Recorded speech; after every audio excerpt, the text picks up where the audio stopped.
안녕하세요. 한사랑교회 성도 여러분. 비전 선데이 토크쇼 딥 퀘스천의 사회를 맡은 오기병입니다.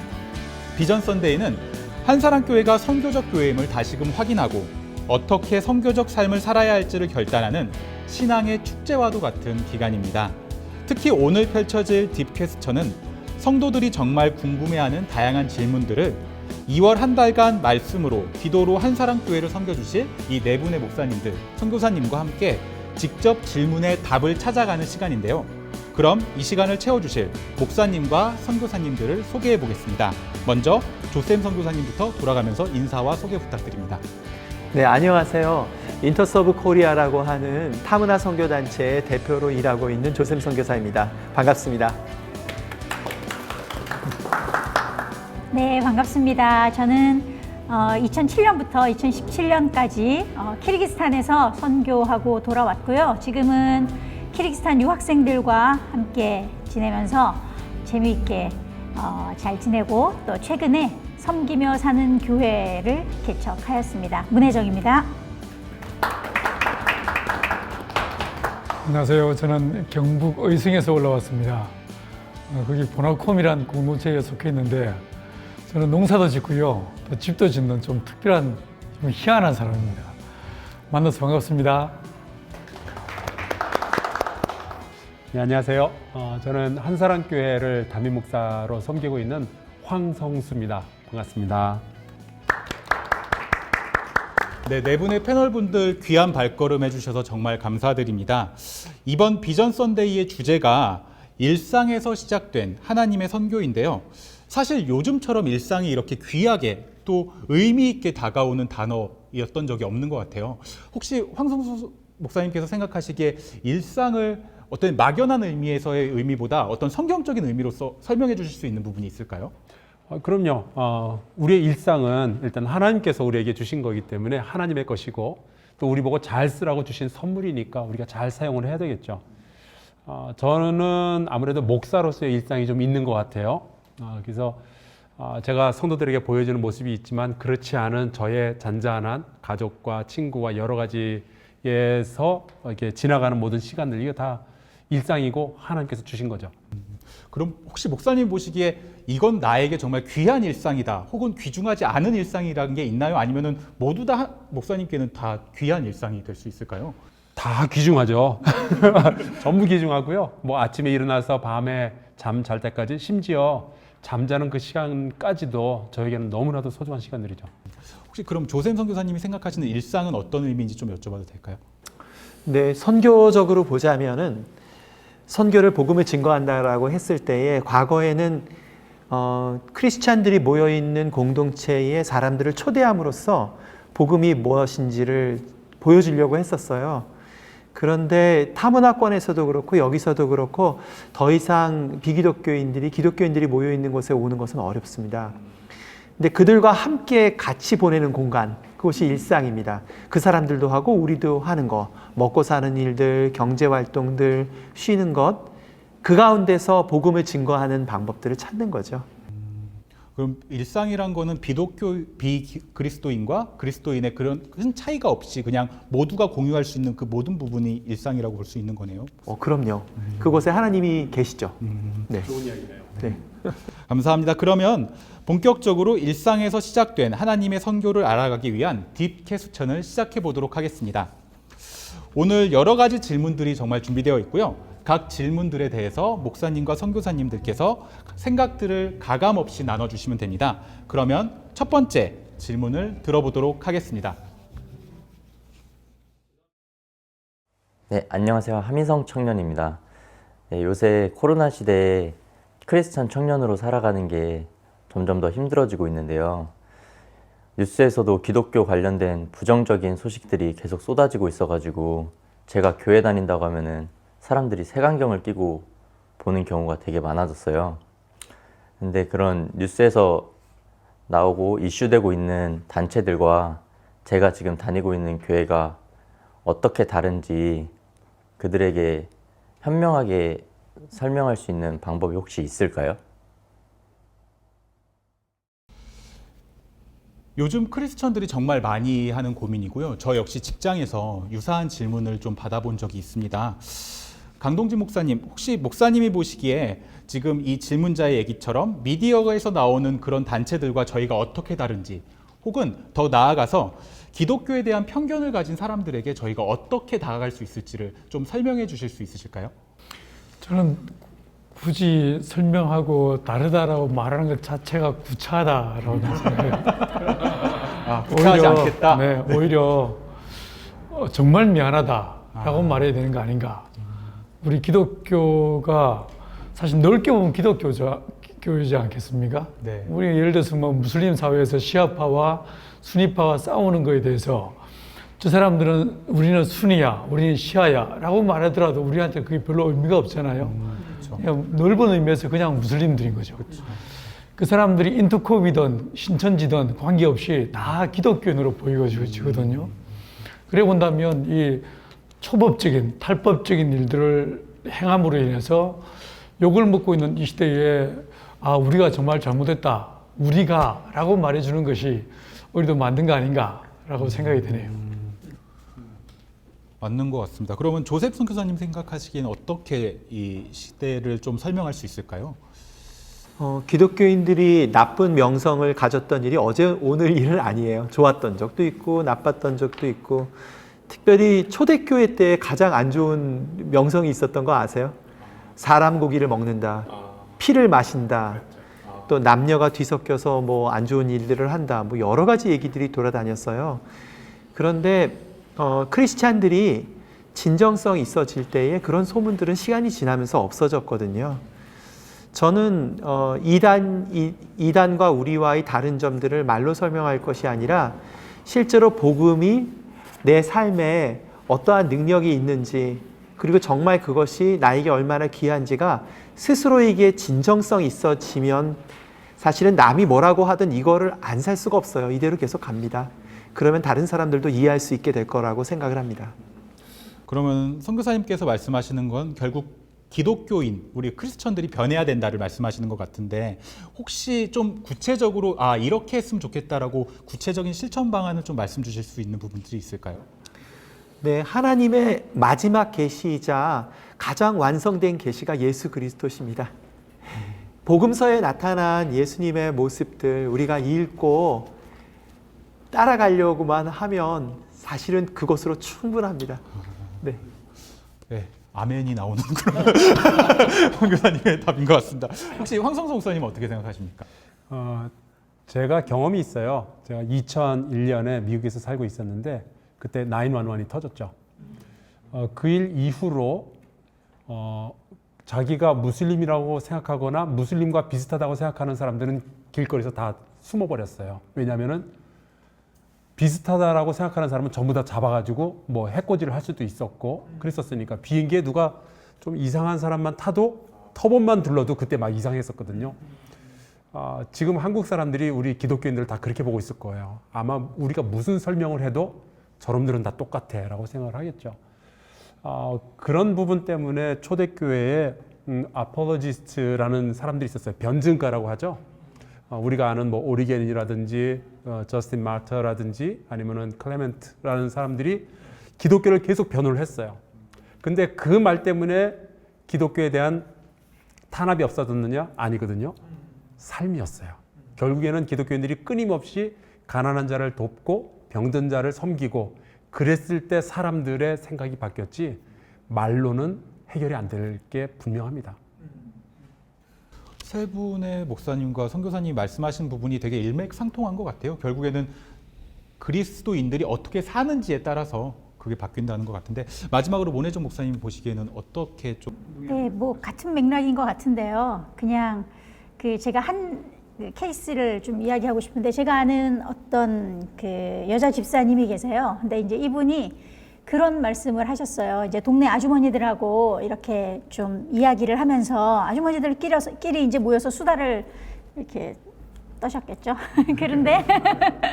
근데 이제 그 집사님 보고 어떤 분이 그러셨다는 거예요. 이제 그 집사님 이제 아이 이름을 부르면서, 누구 엄마는 교회 다니는 사람 같지 않아서 너무 좋아. 그 말씀을 하셨는데 아마 결론이 좀 되지 않을까 싶습니다.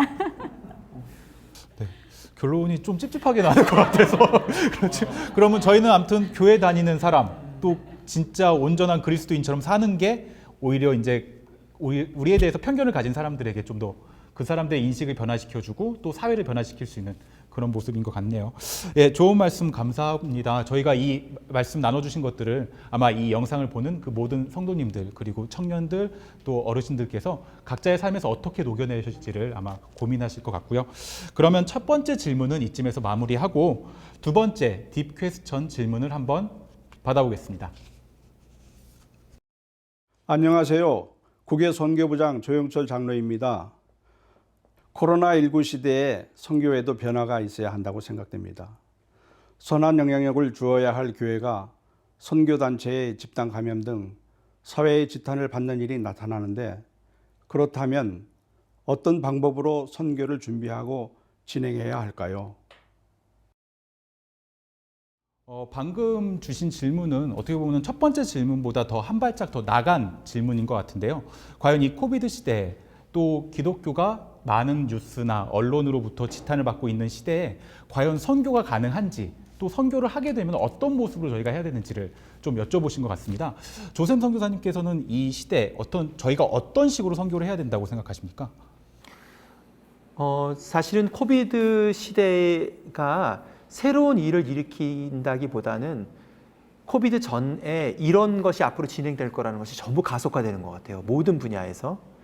근데 그 중에 하나가 선교였는데, 그동안도 타문화 선교에 있어서, 저는 타문화 선교단체를 하니까요. 타문화 선교에 있어서 공공의 어떤 직업들, 상대편 나라에서도 인정할 수 있는, 공헌할 수 있는 그런 것들이 없이는 들어갈 수 없다라고 봤거든요.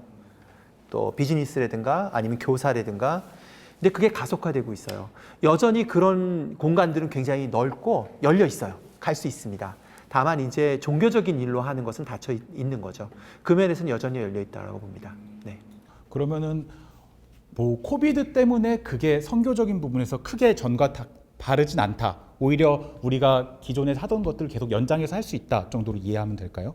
그렇죠. 최근에 저희가 얘기하는 것 중에 하나는 과거의 선교가 country based mission, 즉 뭐냐 하면 어떤 나라의 사람이 필요해, 어떤 나라로 갈 거야 라고 하는 방향에서 분명히 선회가 있어요. 뭘로 바뀌냐면 career based mission, 하던 일들을, 그 삶을 이었을 수 있는 사람들이 계속해서 선교를 할 수가 있습니다. 그러니까 삶에서 정말 직업적으로나 삶에서 백업이 돼야만 돼요.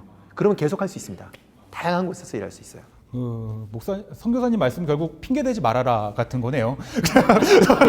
할 수 있는 거는 너가 계속 해라 라고 제가 네, 하나님 이거 다 사용하세요. 하나님 다. 알겠습니다.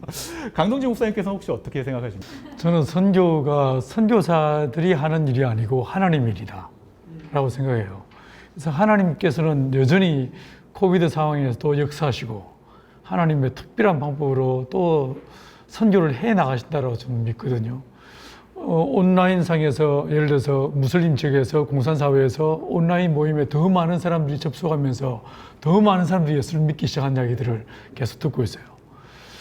제가 이제 12월 달에는 11월 달에는 제가 어디서 모였냐면 바로 위에 옆 동네 예천이라는 곳에서 지난 여름에 수위를 만나서 무너진 교회 예배당 사택을 지어드리는 일을 했어요. 하고 있는데 누가 왔냐면 거기에 비구니였던 분이 저를 찾아왔어요. 구경하러 왔어요. 네. 전 처음에 이제 동네 아주머니인 줄 알았는데 젊은 사람이 사시네 라고 생각했는데, 그분이 이제 여러 이야기들이 막 진행됐는데 그분이 저한테 질문을 던졌어요. 참 솜씨가 좋으시네요 라고 처음에 얘기했어요.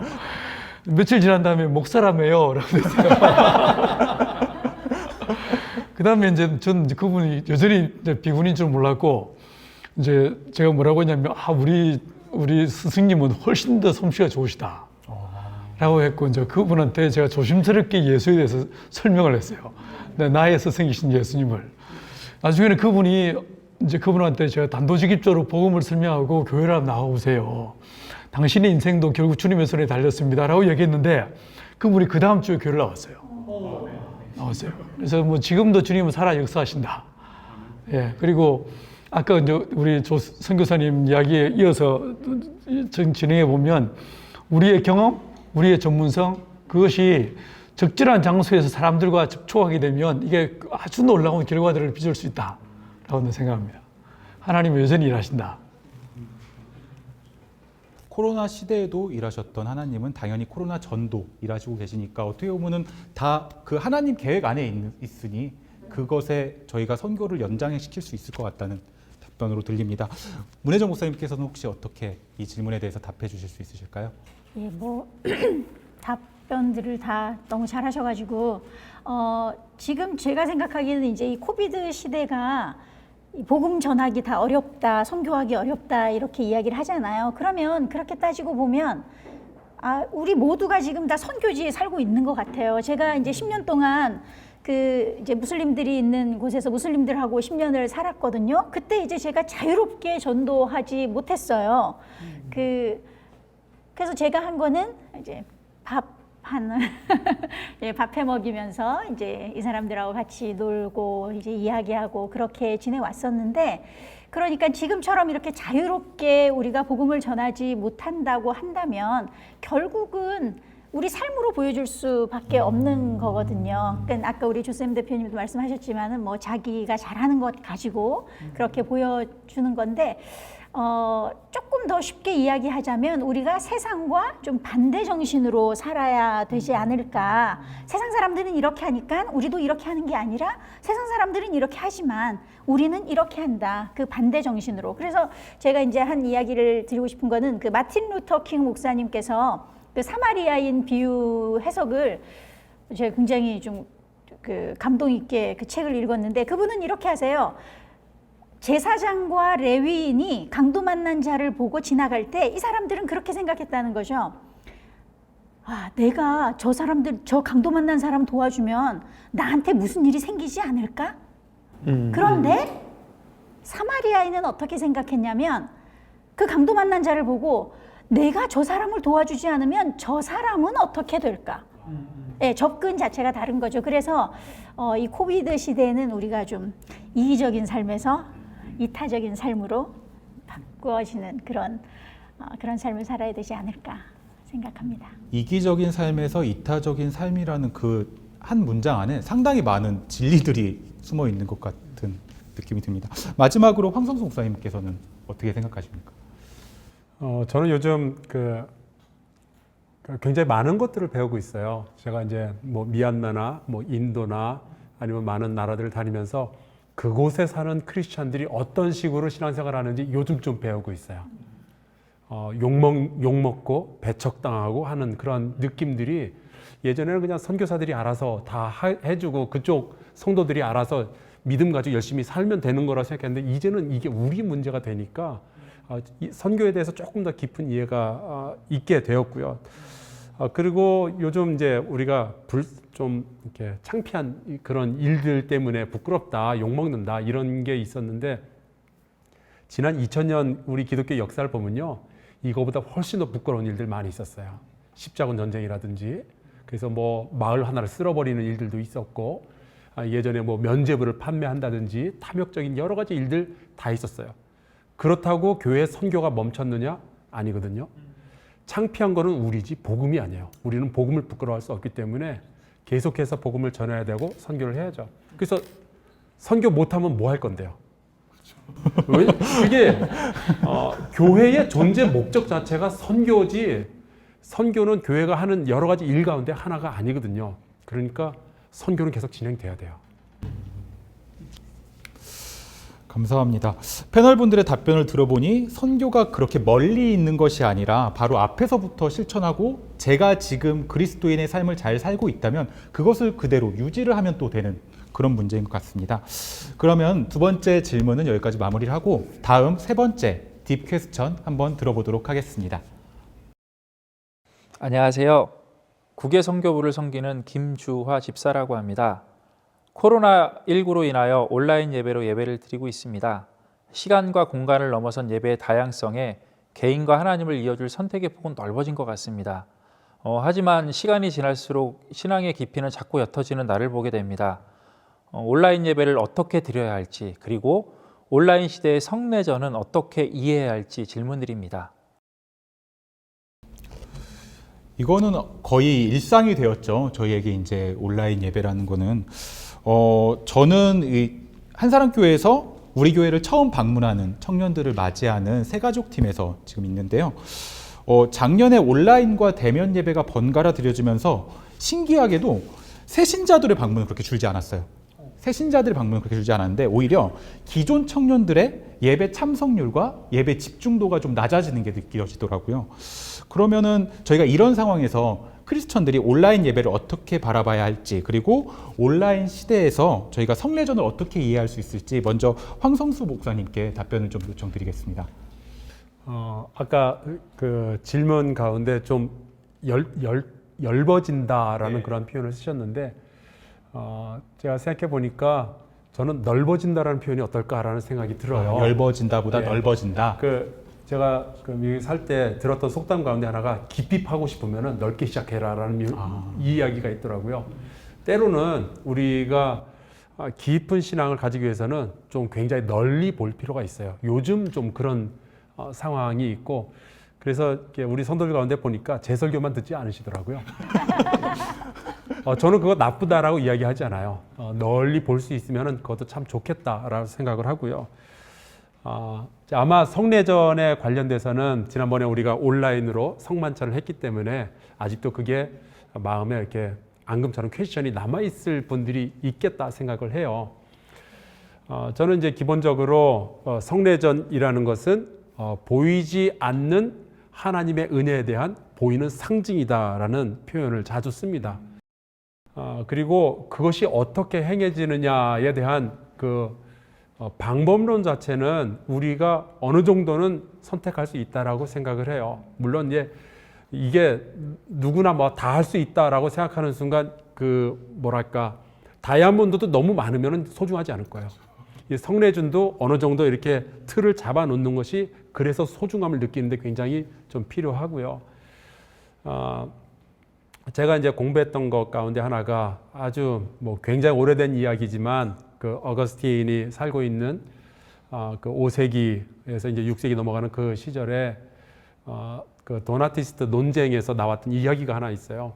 누군가에게 세례를 주었던 그 비샵, 그 감독이 배교자가 된 거예요. 그랬더니 그 세례를 받았던 사람이 내 세례가 아직도 유효한가라는 질문을 던져요. 그렇잖아요. 기분 나쁘죠. 그때 나왔던 아주 유명한 이야기 중에 하나가 이런 게 있어요. 엑스 오페레테 오페라토. 그 말은 성례를 베푸는 사람에 의해서 효력이 결정되는 것이 아니라 성례 자체에 효력이 있다라는 표현이죠. 그게 우리에게는 신학적으로 정설로 전수가 되었고요. 저도 그래서 이 성례전을 우리가 온라인으로 각자의 집에서 준비하고 했지만 제가 함께 축사를 하고 같이 기도하고 모든 성도가 온라인으로 연결된 상태에서 성령으로 연결된 상태에서 함께 했다는 것에 굉장히 큰 의의를 느끼고요. 성례전 자체에 그 효력이 있다라고 생각을 합니다. 결국은 성령님께서 운행하시는 거는 사실 시간과 공간에 제약이 없다 보니 그것은 저희가 한 마음으로 드려지면 그것도 온전한 성례전이다 정도로 이해를 할 수 있을까요? 실제로 우리가 온라인 예배를 합당하다라고 생각을 하잖아요. 성령의 임재가 있고 하나님께서 말씀하시고 예배는 괜찮은데 성례전은 안 된다? 그것도 아니라고 생각해요. 감사합니다. 혹시 강동진 목사님께서는 이 온라인 예배 어떻게 생각하십니까? 저는 이제 저희 공동체는 워낙 작은 공동체가 돼가지고요. 여전히 오프라인이거든요.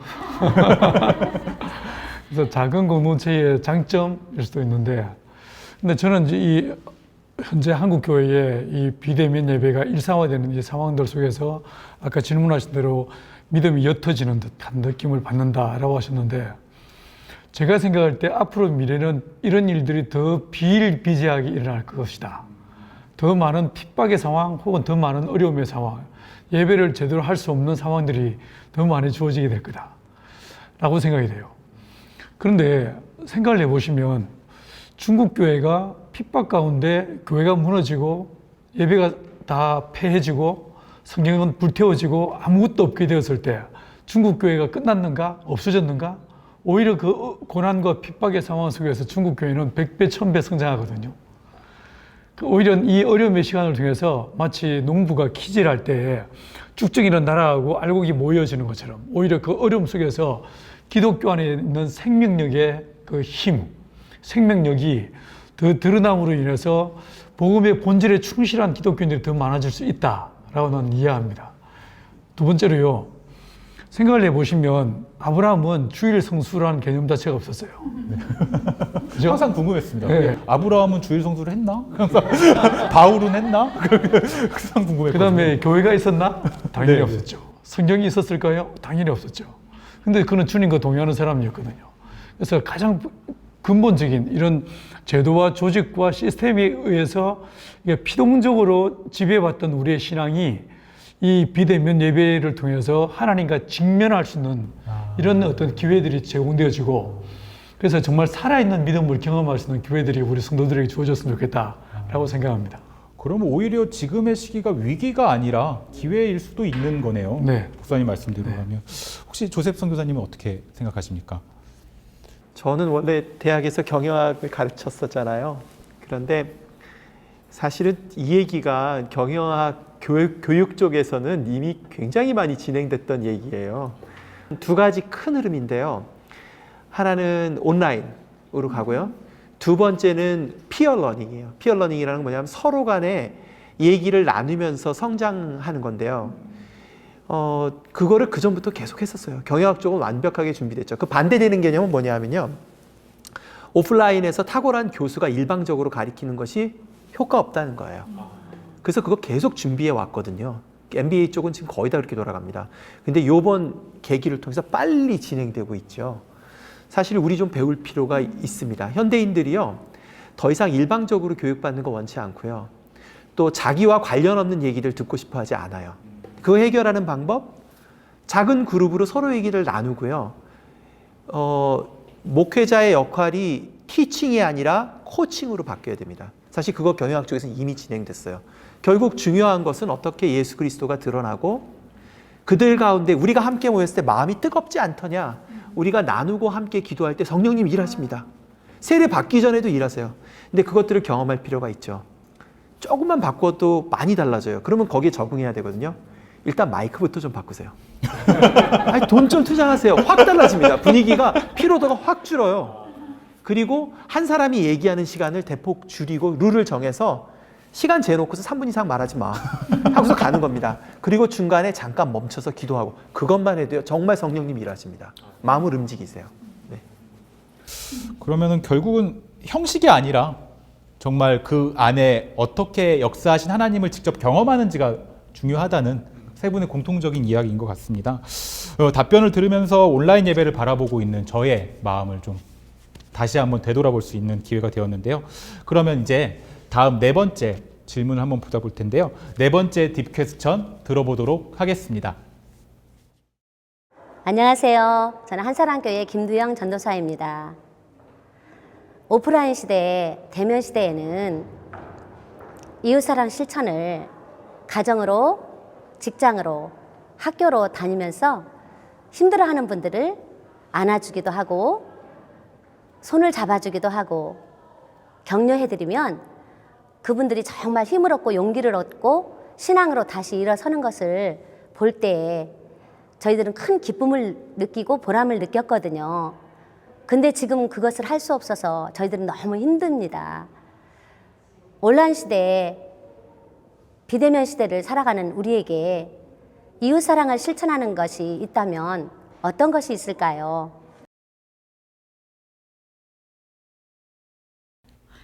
전도사님께서 원래 되게 말씀 잘하시는데 약간 카메라 때문에 어색하게 말씀하신 것 같아요. 되게 행복하게 말씀해 주시네요. 저도 되게 놀랐어요. 목사님 놀라셨죠? 말씀 엄청 잘하시는 분이신데. 전도사님께서 질문하셨던 것처럼 코로나 시대에는 기존의 형태와는 좀 다른 형태의 봉사 혹은 헌신이 요구될 것 같은데요. 지금 그럼 이런 시대에는 어떻게 교회가 빛과 소금의 역할을 감당할 수 있을지 한번 좀 여쭤보고 싶습니다. 강동진 목사님께서는 이웃을 위해서 농사도 지으시고 또 집도 지으시는 역할을 하시는데, 목사님께서 추천하는 지금 이 시대에 성도들이 바로 실천할 수 있는 실천의 방법들이 있을까요?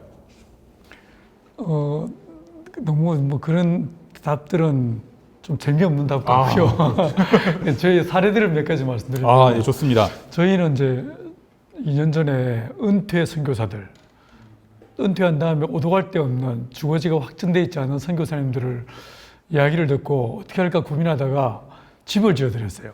집을 짓고 이분들한테 주거지를 제공해드리고, 그 다음에 저희가 농사를 짓는 사람들이니까 저희 농업 기술들을 제공해가지고 이분들이 그걸로 자립을 하게 만들었어요. 그 다음에 세 번째로 이분들이 이제 선교지에서 살던 사람들이시고, 그 다음에 은퇴하셨으니까 두 가지 조건값이 있겠죠. 우리 마을에 있는, 우리 지역에 있는 다문화 가정 사람들하고 같은 공통분모의 문화, 언어를 쓰고 계신 분들이고, 두 번째로 나이가 많이 있으니까 우리 마을에 있는 여러 많은 연로하신 분들하고 또 코드가 맞는 거예요. 이분들한테 제가 뭐라고 했냐면, 다니면서 이분들 예를 들어서 다문화 가정의 자매들 아이들이 아파가지고 병원 갈 때 통역이 안 될 때 따라가셔가지고 통역 좀 해주시면 어떠시겠습니까? 라고 했어요. 그 다음에 이제 동네 어르신들하고 와서 마을회관에서 앉아서 그냥 앉아서 커피 마시고 이야기할 때 같이 앉아 있어 드리라고 했어요. 근데 이런 일들을 통해서 지난 1년 동안에 한 분을 통해서 8명이 전도가 됐어요. 실제로 그런 일들이 일어나더라고요. 그래서 얼마든지 오히려 더 이 코로나 사태 속에서 사람들은 모두가 다 공통적으로 외로워하고 두려워하거든요. 그 외로움과 두려움을 이기는 힘이 우리 안에 있잖아요. 우리 안에 있는 예수 그리스도란 그 힘, 그 은혜를 가지고 다가가서 그냥 같이 있기만 해도 그 마치 작은 화로가 사람들의 그 추위를 몰아내고 따스함을 줄 수 있는 것처럼 그들이 다가갈 수 있는 길은 여러 가지 있는 것 같아요. 그래서 우리 그 어르신 은퇴한 선교사님들, 사실 그분들이 더 이상 아무것도 할 수 없다라고 생각했지만 제가 보니까 그분들은 더 놀라운 일들을 할 수 있더라고요. 그래서 이런 식의 방식들이 충분히 제공될 수 있다, 할 수 있는 길이 있다라고 생각되고, 저희가 이제 60여 개 나라의 양계장을 쭉 지어놨는데 작년 1년 동안에 정말 많은 나라에서 어떤 이야기를 들었냐면, 양계장이 있다 보니까 매일 계란이 나와서 이 계란으로 사람들을, 마을 주민들, 어려움을 겪고 있는 사람들을 나눌 수 있었습니다. 그 결과 오히려 더 많은 사람들이 예수 믿게 되었습니다 라는 이야기를 듣게 되었어요.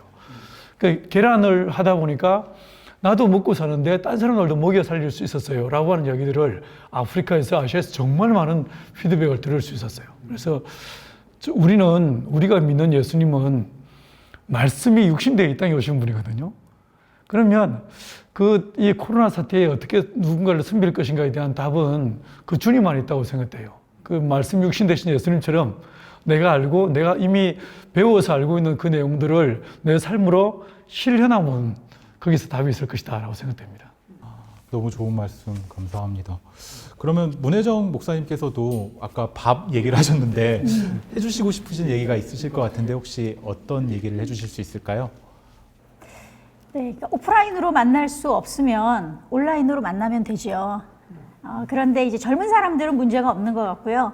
근데 이제 연로하신 분이나 아까 우리 전도사님 말씀하셨던 것처럼 직접 찾아가 뵈야 하는 그런 뭐 편찮으신 분들이나 이런 분들에게는 어떤 방법을 쓰든지 이제 전화 신방을 하시든지 해서 우리가 당신과 함께 있습니다라는 거를 좀 알려줄 필요가 있어요. 그래서 우리가 이제 같은 공동체 안에 있습니다라는 것 계속, 그거는 정말 쉬운 일인데 하지 않아요.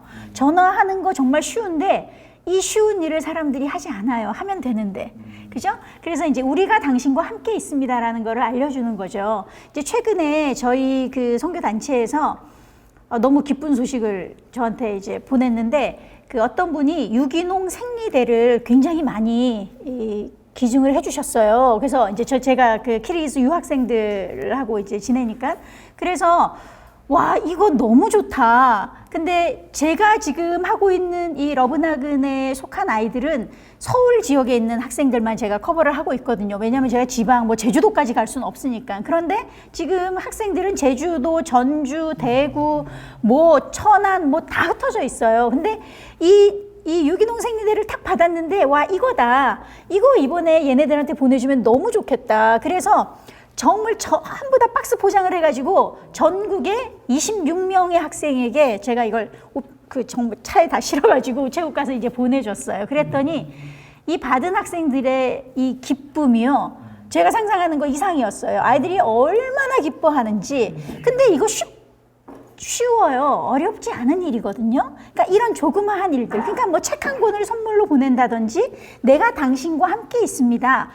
외로워하지 마세요 하는 거를 이제 알려주는 어떤 조그마한 선물이라든지 이런 것들을 보내주는 것 굉장히 좋은 것 같아요. 만날 수 없다면. 결국 거리가 아니라 관계인 것 같네요. 거리의 핑계가 아니라 관계를 맺을 수 있으면 거리에 멀고 가까움은 큰 중요하지 않은 것 같다라고 이해가 됩니다. 조셉 선교사님 보시기에는 그러면 이 시기에 이웃사랑을 선교적으로 어떻게 풀어낼 수 있을지 한번 말씀 부탁드려도 될까요? 저희 단체에서 요즘 하고 있는 것들이 있는데요. 코로나가 시작되면서 저희들이 모여서 의논했어요. 앞으로 어떤 일이 진행될까 공동체 내에서 네. 했을 때에 분명히 철수하는 선교사들이 늘어날 것이다. 그리고 그들을 돕는 일이 필요할 거다라고 생각해서 재정들을 좀 모으기 시작했어요. 왜냐하면 당장 한국에 들어오면 전세 얻어야 되고 돈이 많이 들고 후원이 끊어지는 경우들이 많이 있어서 돈들을 모았고요. 그 다음에 결정적으로는 트랜지션이 있을 거라고 본 거죠. 전환이 있을 거라고. 그러니까 그 전에 뭐 예를 들어서 뭐 오만에 있었다면 거기서 안 있고 한국에 들어오는데 다른 나라로 또 가든지 아니면 한국에 정착하든지 아니면 선교사를 은퇴하든지 전직이 있는 거예요. 아니면 장소가 바뀌든지 그게 경험상 보면 한 2년 걸려요. 새로운 정체성을 찾아가는데. 근데 그 기간에 가장 필요한 거는 물론 재정도 필요하지만 옆에서 같이 걸어가 줄 사람이 필요해요. 왜냐하면 끊임없이 불안해요. 이게 내가 바로 가는 건지 이렇게 전환하는 게 맞는 건지 하나님이 날 보호하시는 건지. 근데 한 사람만 붙어서 그 기간을 같이 걸어가 주잖아요. 확 달라져요. 그래서 그런 거를 준비해서 지금 6가정한테 멘토들을 6명을 붙였고요. 그리고 그 멘토들이 하는 일은 같이 2년 동안 한 달에 한 번씩 온라인으로 얘기 나누고 기도해주고 격려해주고 그런 작업을 하는데 저는 교회에서도 할 수 있을 것 같아요. 이거는. 왜냐하면 굉장히 많은 직업의 전환이 있게 될 겁니다. 근데 그 기간 동안에 단순히 돈의 문제가 아니에요. 모든 게 다 흔들려요. 가정부터 시작해서 애들 그리고 자기 정체성이 흔들리는데 참 기독 공동체의 신비는 놀랍죠. 옆에서 한 사람만 붙어서 얘기 나누고 기도하잖아요. 그럼 성령님 정말 일하십니다. 그 가운데 일하세요. 네. 정말 이 영상 그리고 지금 이 나눠주신 분들을 보고 지금 그러면 내가 바로 할 수 있는 실천 방법이 무엇일지를 고민하시는 아마 성도님들이 많이 계실 것 같습니다. 벌써 절반의 질문이 끝났고요. 그러면 이제 음악을 들으며 잠시 숨 고른 뒤 다음 딥 퀘스천을 이어가도록 하겠습니다. 오늘의 뮤지션은 가족 음악관입니다.